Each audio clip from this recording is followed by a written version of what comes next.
The SG Boys. When I first had the idea to do the SG Boys podcast, one of the first people that I put in my mind as someone I definitely want to have on the show is now sitting across Samjo and I. The one and only...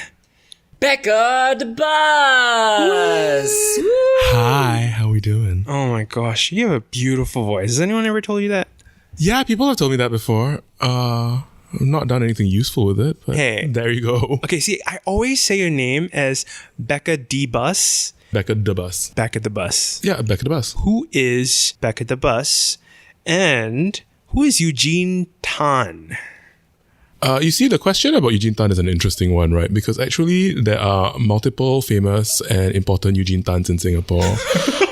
One is the director of the National Gallery of Singapore, Dr. hey. Eugene Tan. Okay. There is a political scientist at SMU, also Dr. Eugene Tan. Mm-hmm. I receive both their emails with fair regularity. Who am I? 43-year-old fat faggot. I'm digging the alliteration on that one. I know, right? Yes. And who is Becca the Bus? She's like Singapore's biggest drag queen now. It's something you've said time and time again in all these interviews. Like, it's something that you own, right? Like, is your size like a big part of that brand? Who said I was talking about my size? I thought you were. Oh my god, I guess I just assumed. Maybe I'm talking about my impact, bitch. It is undeniable. That is For true. sure. I take it back. But it's just like, you know how Joshua Simon's Instagram is Joshua Simon XL? Hey. Because he's talking about his size, right? Well, he's talking about your So heart. some people He's think talking about his size. Yeah, I get asked sometimes like, hey, what does the XL mean? And really, he means the size of his gaping hole. I was referring to growing up as a fat kid and being afraid of the XL size. Afraid of it? Yeah, because I used to be very ashamed of it. Like, you know, like when you're in secondary school and they're doing like the class t-shirt, you just want to be M like everyone else, or you want to be some of my friends XS, and then you're like XL. And I used to be so ashamed of that. And whenever like someone wants to buy me a t-shirt, I would just feel that pinch in me to not say XL because I would feel ashamed of it. So I decided, you know what? I'm going to embrace it. I'm going to put it right behind my name. Mm-hmm. Well, some people think it's also a Chinese name, which is not as well. Xiao Long. Bao. I have to ask, what was Eugene like as a kid? Will we be good friends with Eugene in class? I don't think so. I think I was a fucking obnoxious, like, pain in the ass. I still am one, but... Well, I was a pretty obnoxious, like, teenager, I would say. Kid, I was very curious, but teenager, I was all over the place. I don't think my teachers were fans of me, for instance. Well, I mean, I only ask about sort of like going back to school with the brain that you have now, because like when I think of me doing it all over again, I would... Not do it, right? I mean, I that's how I feel about a lot of school, is like, if I had an opportunity to do it all again, yeah, no, it's okay. I think I would do a little bit of that, where I would skip a bunch of classes to subjects that really just... I remember like in primary school, we learned the abacus. Do you remember that? I didn't. I had to learn the abacus, and it was a complete waste of time. I never applied it. Because why you got calculator already? Exactly. What was the point of that? Also, I think, I mean, I know this will probably be a very controversial opinion or way of doing things, but I would hit back to like a lot of the bullies that I had growing up, because I just kind of took it. I should have hit back, I think. I don't feel like I was particularly bullied by other students in school for being gay or effeminate. Certainly people made fun of me for being fat. The instances that I remember being in some way put down for being queer were teachers. Interesting. So would I hit back? Well, I kind of have, just not physically, obviously. Are you talking about Miss Caroline Wong? Yeah, who has Miss Caroline Wong. Like, so I once gave an interview where I named this teacher who said something really stupid to me. I have confronted her since. She claims it never happened, which, you know. Okay, this is like 14, 15-year-old Eugene Tan minding his own business, eating in the canteen on his own. I think you're eating noodles or something. Yeah. This is the worst dramatic reason. Sounds about right. It's like carbs. Maybe it was prawn mee or something, like, 50 cents on the canteen stall. I'm just embellishing here, okay? So he's just minding his own business, slurping his noodles. Okay. And then Miss Tang over there, Miss Caroline Wong, okay, who is sitting like on the same stretch of benches. I'm assuming this is a teacher in school. This is the teacher. Okay. Looks at him and scowls and says, I don't like to sit next to homosexuals. You're fucking kidding. To which I thought I was a sassy little bitch, and I said, neither do I. And so I left. It's so stupid, right? Some might argue it's not even a comeback. But like, look, But you at least you didn't just let it slide. Because most kids would have just kept quiet. I would have froze. I yeah. would have froze also, and I would have felt like I would have choked on my prawn noodles and like But maybe also, even cried in the bowl. it's such an insane thing to say, right? Yeah. Right. If you have no memory of this and somebody told you you did this, it sounds so insane that you're like, how could I have done that? Right. You know what I mean? And I'm not making excuses for this woman, like Lord knows, whatever. But I can also sympathize with this idea that A, she doesn't remember it happening. B, I confront her years later and tell her this happened. And it sounds so crazy that she's like, how could that have happened? For my case, it was rugby boys, because my school was apparently known for its rugby team, and they would, like, I was a prefect, so I had like a tie, right? Because if you're a prefect, you have a tie and a badge. So they would choke me with the tie, and they'll call me bapok. For overseas listeners, that's sort of like the... It's faggot. Right, in Malay. And interesting that you said just now where it wasn't sort of homophobic motivation behind that, because even though they called me those things, I wasn't sure what my sexuality was back then. Like, I just went to school, I just joined dance and choir because I liked those things. My sexuality had nothing to do with those things. And then the first time I hear that word, which is sort of linked to my sexuality, it's in a negative connotation. So maybe I would physically hit back, or I would have done something about it. I would have talked to someone about it rather than just like kept quiet. So did you speak to anyone when that situation happened with your teacher? Not in the moment. I happened to have been visiting the school just as she was also visiting the school. She doesn't live in Singapore anymore. She lives in Australia. And I just said to her, hey, I just want you to know that this happened. And I also want you to know that you are insanely lucky that I was not a suicidal child. And that's when she sort of like denied that it happened. I'm like, this is not a conversation about whether this happened. Right. I'm just trying to tell you that you're very lucky. That's all I'm trying to tell you. That's all.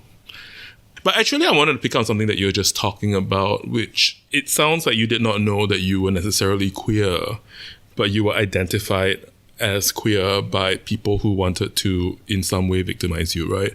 It points at something that maybe it's important to think about, and that is that what people pick up on is not actually what you want to fuck. It's often actually, it's a policing of like masculinity, right? Which is also one of the reasons that fat people get picked on a lot, because in a way, the imagination of fat people is that we're not very masculine.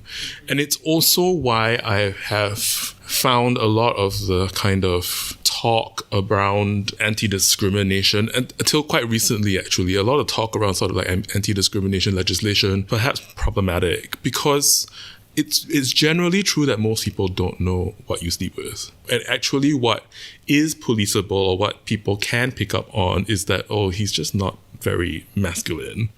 I have often questioned this idea, and this happened in Singapore a few years ago too, that there was an attempt to sort of bring about anti-discrimination legislation because of somebody who was fired from, I believe it was Robinson's, RIP, ostensibly because he was gay, and there was this attempt to sort of talk about sexual orientation in the context of non-discrimination, and I was like, actually, I don't know very many people who've been discriminated because they are gay. Right. I know much more people who are discriminated against because they don't conform to fairly strict ideas about gender. Right.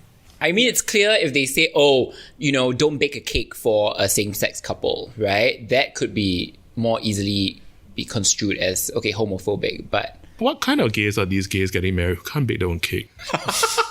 Not to make light of the situation. Similar experience also, it's like, I heard that I was gay from others before I myself reconciled that with my own identity. But the thing is that policing someone's masculinity or lack thereof and being homophobic often go hand in hand, right? It's not mutually exclusive. They do, but I as well. think what I'm getting at is also that it's also connected to other kinds of bullying. Really unambitious, unimaginative understandings of humanity. Well, I like that you embrace the fact that you're a large person. Was there ever a point where you did not embrace that, or you fought against that and you wanted to be anything but large? Kind of like my story with the whole XL thing. As far as I've been consciously aware of my body, I've always been fat. I haven't always loved my body, and I still don't always love my body. I'm not that Pollyanna about it. I've also always just known that I was fat. I have also generally experienced it as lots of people fighting the fact that I'm fat more than I have fought the fact that I'm fat. As a Singaporean male, you enter places like the military or whatever. And, in those places, it's like, obviously, you're not of very much use if you're a fat person. In a system like Singapore's, it's all about the person as an economic unit, right? Your utility. Yeah, your utility. So whether it's like as a troop or as a taxpayer or as an employee, I mean, if you think about a lot of the queer activism that happens in Singapore today, like it buys into these ideas that I personally would like to resist. How was national service for you?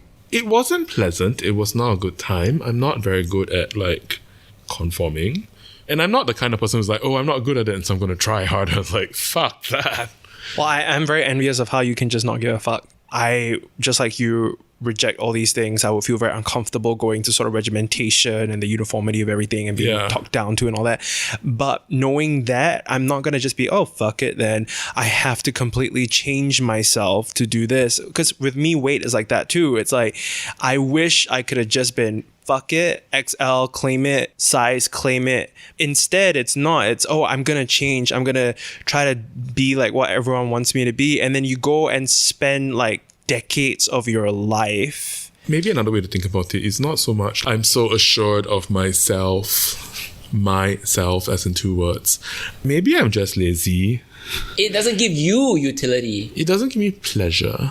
I don't know that I would have known to use that language at the time, but I later on believe a lot in pleasure. Yeah. I like to believe that Singapore has made progress, at least when it comes to sort of social media, being able to call out things when they happen, representation, even though we may not have that on, say, mainstream free-to-air programming. I also hear a lot of people from the older generation where they feel jaded, right? Where they feel like, you know what, it wasn't around when I needed it when I was 20. Now I've kind of like learned to live without having to champion it, without having to change anything, without having to say I need these things. I just want to be kept alone.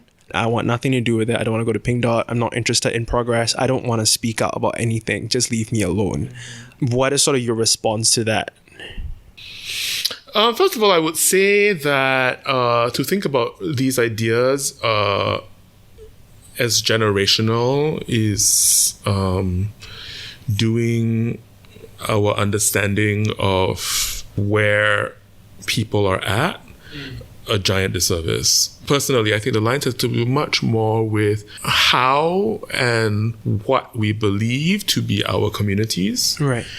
How and what we believe to be the inequalities, what we believe the goals to be. Interesting. If your imagination is that being gay equals like being able to go to Taiwan Pride, Songkran, being able to go to parties in Singapore, walking down the street, your boyfriend hand in hand, or your partner, you would probably use the language of partner, being able to work in an MNC, can buy condo, 35 can buy HDB. If that is your understanding of equality, then you kind of have it. I would challenge somebody to tell me that they don't have that. First of all, if that's what you want. Right. Secondly, if what you want is economic justice, for example, then no, you don't have that, and you're going to be angry. And I know old people who speak about that. I know people my age who speak about that. I know younger people who speak about that. And actually, if you talk about the kind of equality I talked about earlier, I know people from all kinds of generations that talk about that too. Right. I think we need to come to a place where these laws don't matter. Imagine what the world would look like if queerness was at least as much a way of understanding and organizing the world as cis-normativity and heteronormativity. The fact that we are saying, with no irony, mind you, #love is love, as if because I am not currently in a monogamous relationship with somebody else, this movement has nothing to do with me, is insane. I literally cannot compute this idea. Since when did we decide that a particular way of organizing your sex life should be how our rights are organized? That seems antithetical to queerness. And the thing is love comes from the marriage equality movement, really. And in a way, that's one of the most conservative parts of like queer activism. And we have very unironically and very unquestioningly adopted it. If you're saying, yeah, you only see young people want to sell pride flags or whatever, then you're correct, because I also think that there are a lot of older activists who will look at that and be like, it's not really activism, bitch. Well, this is the thing that I love about you, why I wanted you on this podcast. Like, everything that you just said helps me to understand your perspective of things. It's not necessarily what I agree with, or I'm not listening to that and going, oh, that is eureka moment for me 100%. I get very fascinated by hearing your thoughts on things, because you've also on social media spoken up with opinions that will go against the general consensus of how a gay person is supposed to react when little achievements happen. Say, for example, the W Hotel post with I think Andy, right? There was a couple casual photograph of them having a staycation together, and a lot of us took it as, whoa, this is a wonderful moment for W Hotel to be recognizing same-sex couples, and it's on their Facebook page. And naturally I was like, yeah, hell yeah, I'm so happy for them. I'm so happy for Andy and his partner. And then you swing back with a completely different opinion that left me speechless. Not offended. I know it offended a lot of people for sure, based on just sort of the comments. I but remember what I said. You come in with a completely different response, and I'm just like, whoa, I don't agree with you. But this is so cool to hear someone else voice out, say, a nuance to this story that I did not even think of. Perhaps, but like maybe I also think that sometimes in Singapore, we are very enamored with this idea of achieving some kind of visibility, as if we haven't already achieved a lot of visibility. It most certainly is in a lot of ways. But I actually would just argue that the kinds of visibility that would matter are things like a very visibly queer person being a member of parliament. And there have certainly been members of parliament that people have gossiped about. Certainly, but they're not out. And, of course, it's not anybody's position to ask somebody else to come out. That's not what I'm saying. But those are the kinds of visibility that I think are game-changing at this point. That a hotel might say that we host staycations for a gay couple seems to me like a very, very unambitious thing to wish for. And I worry that there is a lot of activism that happens in Singapore now that confuses the idea of a community with the idea of a market. And that these two things are different. Or rather, these two things are overlapping concepts. Yes. You know what I mean? Yes, But there's something, to me, and maybe I'm being a little bit holier than thou, there's something quite gross to me about being only able to imagine communities, or your community, or communities of still oppressed people, as a marketable group. And that's happening a lot this month in particular. With Pink Dot, with Pride Month, you see a lot of businesses. Pink Fest. So I'm actually judging in Pink Fest. I personally critique Pink Fest a lot on this, but I also participate in it. Yeah, like I'm getting your points, and see, Central, my hands are not clean. It's quite I don't think it's a matter of dirty or what, but it's just like this month with Pride Month, and I've noticed that like I'm getting a whole ton of DMs for Pride Month. We want to stand with the LGBTQ plus community. We want to send you some roses. We want to send you some badges. We want to send you some product, and it's for free. And you're doing so life there. Well, but I'm noticing it. I'm noticing it now this year more than any other year before. Yes. A friend of mine, Ben, he gave me this Adidas Love Unites jersey. It's my first ever Adidas thing that I've ever worn. And I've never gone into Adidas because in my mind, it's like, these are all the football players and all the soccer boys, and would never ever let me sit with them. And now my first jersey is Love Unite. So that means a lot to me. Do I know if Adidas really stands with the LGBT community? Do I know if they've done anything beyond just having the rainbow on their jersey? I don't know, but for me personally, just be able to walk into the store and see that in there, when usually you would feel like this is a place where I would not be welcome, or I would not feel comfortable with saying that I'm gay or whatever, just to see that little thing just means something to me. Yeah, and I think that's perfectly fine. I think that's, it's great to find meaning wherever you want to find meaning, like Lord knows. But also, at the same time, while we're talking about meaning, what does the slogan "Love Unites" mean? In the context of pride, what does that mean? So maybe I pay attention to different things, to different layers of this stuff. I have been struck by some of the rhetoric around, say, Pink Fest specifically, in how it talks to businesses and tries to get them on board with a movement that, again, like, this is funny to say because I know the people involved and I guess I could ask them, but it would be a very heated conversation. I can't identify what the goals of this movement are, which to me makes me question, how is this a movement? It's not lost on me that when I have participated in Pink Fest, like, the kind of like evaluation form that you get at the end of it, the first question is a question about your business. I think what the thinking of it is that you as a business need to get behind our rights because we are a valuable part of your market. I think I understand that as an idea. Where I think I have a lot of problems with this is that the logical next step to that is, therefore, if I am not spending money on businesses because either I choose not to or B, I literally can't afford to, am I less worthy of rights? Right. I haven't thought about any of these things. I'm gonna lean away for a bit. What? Are you okay? Yeah, please. I'm just thinking. Yeah. I'm just thinking a lot right now. It's quite fun, thinking. No. It's a good game. You should try more. Look, Don't be rude. She does it quite often. Maybe I'm not very intelligent, but like when it comes to even activism and stuff, right? I think it's like years and years of feeling like the other, and then I would just like take anything around me and just like drape it around my body and have fun, and I didn't care about gender, and I just did it because part of me also took pleasure in shocking everyone because I was like, fuck all of you guys at the same time, but I feel fabulous and free and fun. When it came to sort of pink dot and activism and all that and getting involved, I was like, okay, what is the template of what I'm supposed to do, right? Because you go into it like, oh, I'm supposed to show up, sing the song, and I'm supposed to do the dance. So I do all of that. And I think there are also other people like me who are now hit with sort of comments that Becca makes. And you're like, I have not thought of things from your perspective. I've not dissected what even this conversation of a pink dollar thing. I've not even thought of that until like, say, last year when I read your post. So I'm at that point now where it's like I want to engage, I want to do things, but I also don't know what to do. Yeah, which I think is one of the very fair and very pointed criticisms of what I'm saying, which is when you think about things in this way, it prevents you from doing anything.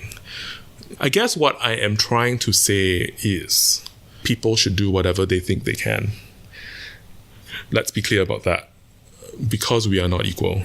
If you feel the kind of impulse to do something about it, you should do whichever part of this work you feel you can. Absolutely go at it. But at the same time, people should be thoughtful in doing that. I think personally, if you are doing activism and it's not intentional, it's not really activism. I do not disagree with the idea of incremental change, right? The idea that we can chip away at this small thing and then slowly we build and build and build and build. Obviously, many movements work that way, and obviously much social change has been made in that way. However, I would also say that it is very possible, and I fear that it is happening in this instance, where in order to reach some of the more reachable goals, we are making it very, very difficult to achieve the goals that would be liberation for everybody. I'm so happy this is a recorded conversation because I'm going to re-listen to everything that you've just said. This is so strange. It made me feel like I was listening to a sermon. I grew up in a church. My dad's a pastor. So there was so many times where I would go in and I'll be like, I'm doing good, but I'm at church and I'm just supposed to pass the offering bag. I'm supposed to help pass out the bulletins. So I'm just doing that. And I feel like sometimes with activism, we also kind of do that, right? We go into the house and we think that wherever we're supposed to pick up and help do, we just do. And we think that we're doing good without thinking of sort of the intention of what we're actually there for. But yeah, it just kind of gave me the imagery of that. And also you have a very nice voice. Singapore's biggest drag queen. I also think of your opinions that you make and the voice that you have, because it's so different and so individual as well. I mean, going by what you said, where we are not all equal and you have your own gifts, which is different from mine, just like our stories are. Mm-hmm. That was praise. It wasn't a question. It was just praise. I thank you. This has been a question that's been on my mind for a while now. When it comes to the history of sort of drag in Singapore, would you say Jack Neo is a drag legend in Singapore, because arguably Jack Neo in drag would be the most visible drag queen in Singapore entertainment, because when it comes to sort of demographic and reach as well, you have Liang Ximei, Liang Po, these characters, which is Jack Neo in drag. Do you say drag Neo? Oh my god. Carry on. Is on public TV and has been since the 90s. Would you consider someone like Jack Neo as a legend in drag? I think the more pertinent question might be, does Jack Neo consider himself a drag queen? And I'm not sure he would. I mean, I don't know if it's just me, but I've never sort of seen him align himself with the LGBT community or have acknowledged it as, I'm a drag queen. I'm using drag, or some might say appropriating the art of drag to sort of play sort of a jester role, where a lot of when he's in front of the camera, it's to make people laugh or sort of poke fun at the stereotype of being the auntie or the grandmother. Maybe I haven't heard, or maybe I haven't seen this or heard from him where he has stood with and aligned himself with the community and say that, you know, I have benefited career opportunities monetarily through the art of drag and using it on mainstream platforms. Here's some proof that I've opened doors for other drag queens as well. Correct me if I'm wrong, but I haven't seen that. Yeah, so I haven't seen that necessarily either. I'm not sure. I mean, you could argue like Auntie Lucy, probably. Dennis Chu as Auntie Lucy, you could probably make an argument is of that lineage. That house. The House of Neo. House of Drag Neo. The House of Neo. I'll say this. I don't think that I especially am particularly interested in, or frankly have a right or any business sitting around and trying to decide if what somebody is doing is drag or not. I have a working definition in my head of what drag is, but it's a very broad definition.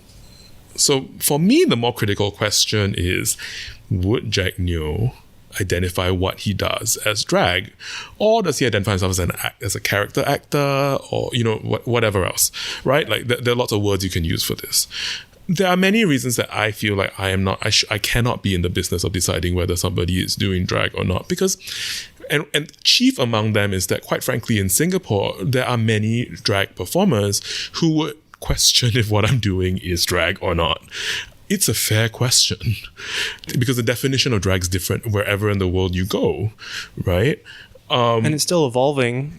And it's still evolving, yeah. And it's possibly getting globalized in a way that is problematic. But tralala, the point is that there are, in fact, many drag performers who would say, oh my god, she's not even wearing heels. Like, what the fuck? And they would not be wrong. You know, that's okay. So the first question that I would ask is, does Jack Neo think of what he's doing as drag?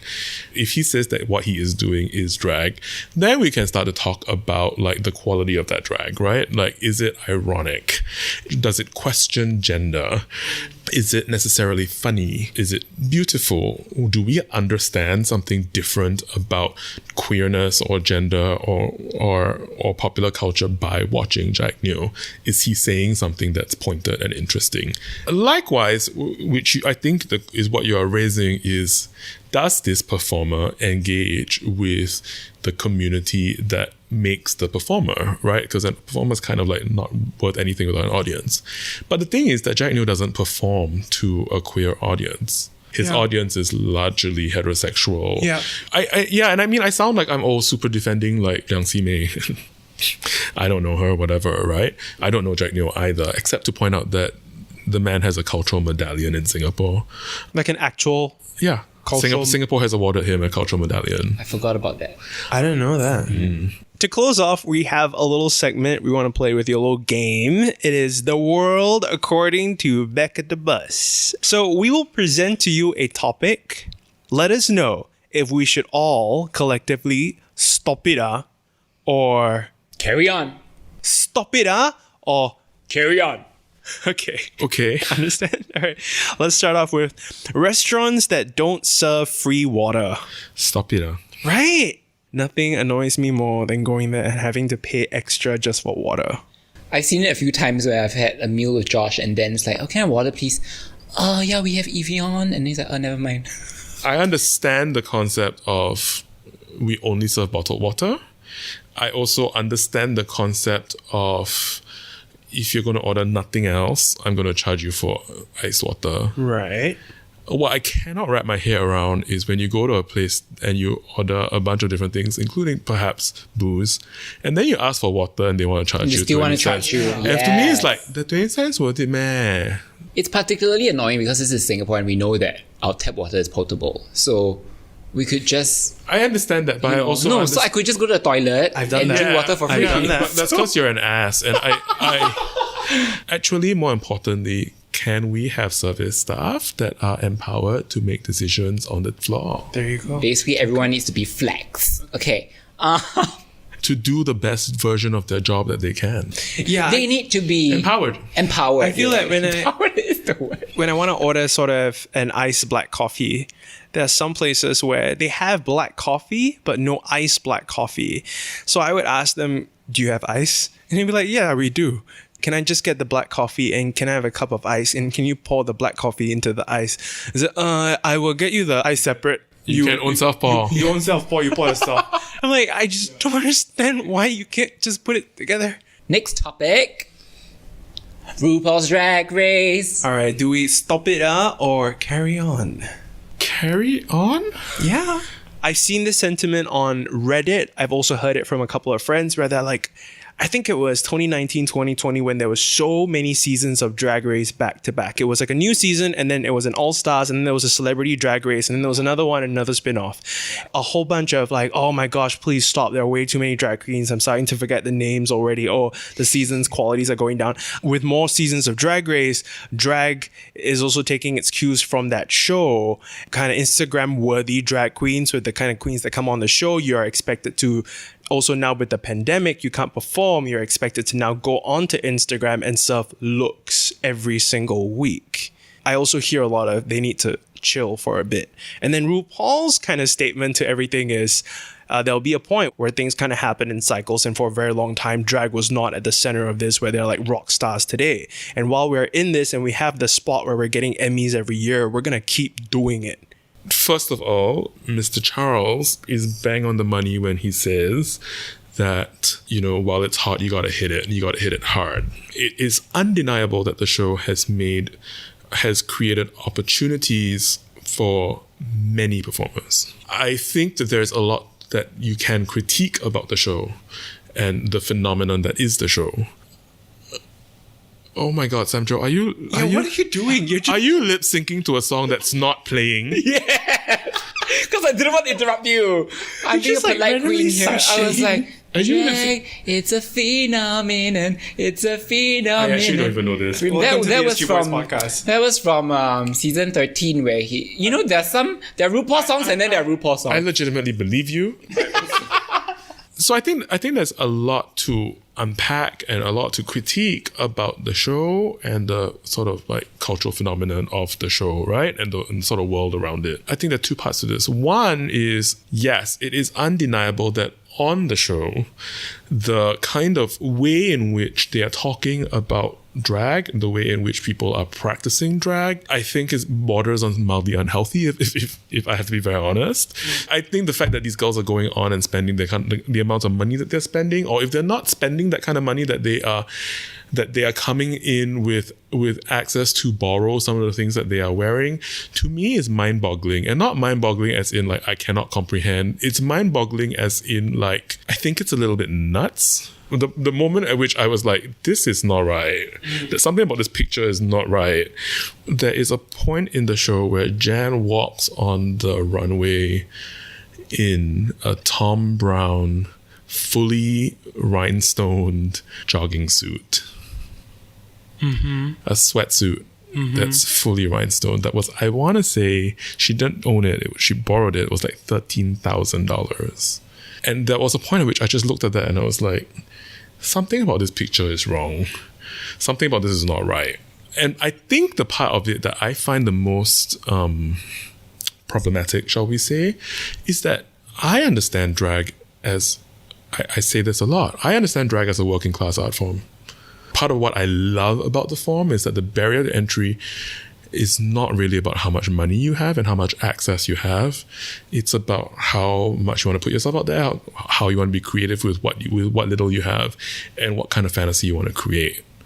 If the measurement on the show is on like whether your feathers are $5 a meter or $30 a meter, as happened in season 13, I think there's something wrong with that conversation, and I'm personally very disinterested in that conversation. They judge Joey J for bringing chicken feathers instead of ostrich Which feathers. is also like, I just want to point out as somebody who works with feathers, those aren't chicken feathers, they're turkey feathers. Turkey. Just saying. Then to Miss Jo Kim's experience on Drag Race Thailand. She was on the show and she talked about how she cleared that up for me, because in my mind, I thought if you get picked for RuPaul's Drag Race, you just show up at Changi Airport, you fly to, in this case, Bangkok. For Venomous Jo Kim, it was a whole bunch of other drag queens as well who jumped in and said, I'm going to help pay for your flight ticket. I'm going to work with you to get lodging for you. And she brought like 10 different luggages, and it was hell for her just to even show up on set. So it was not as easy as I thought it was going to be. And if you had connections to have someone already design an outfit for you, then great, you aced that particular challenge. But even then, it's like you go in there, you don't know which episode is going to require what outfit from you. So you're preparing 10 different luggages of all these like 40 different looks. I think they're only allowed 5 suitcases on Drag Race. Maybe she had in small the US. ones. She had small ones. Whatever lah. All right, shall we move on to the next topic? The world according to Becca the Bus. Katya. What about her? Because, I read about how you started doing drag in the Boston scene with Katya and everything. So I just want to know, like, are two of you still very much in touch, and how's it going? One of the most delicious things about Drag Race is that almost everybody who's ever been on that show in the first, shall we say, 8 seasons, almost certainly came out of like some dingy little club wherever. Yeah. Which is how I know her, right? Like we came up together in the same like shitty Monday night shows. And then they go on that show and then they become these like world celebrities. I've been able to observe the kind of frenzy that can happen around her. But like that's not how I know this person. I just know this person as like somebody I used to work with who used to help me steal shit. I read about that. How you would steal wigs from the wig store that she worked at. Which since closed down, so maybe not so funny anymore. But it's okay. I have a similar relationship with Hugh Jackman. Yeah. All right, so moving on. All right, the world according to Becca the Bus. Stop it or carry on. Spicy McNuggets from McDonald's. Never eat before. I've never liked the spicy whatever from McDonald's. I just think it's not tasty. It's not good for your gut. But it's because it's spicy, that's why it's extra tasty. No, but it's just spicy. Yeah, like the It has McSpicy no, like, burger. Like so many things in Singapore, it has no nuance. Whoa. Next one. Queer people who don't want to go to Pink Dot or have anything to do with Pride. Carry on.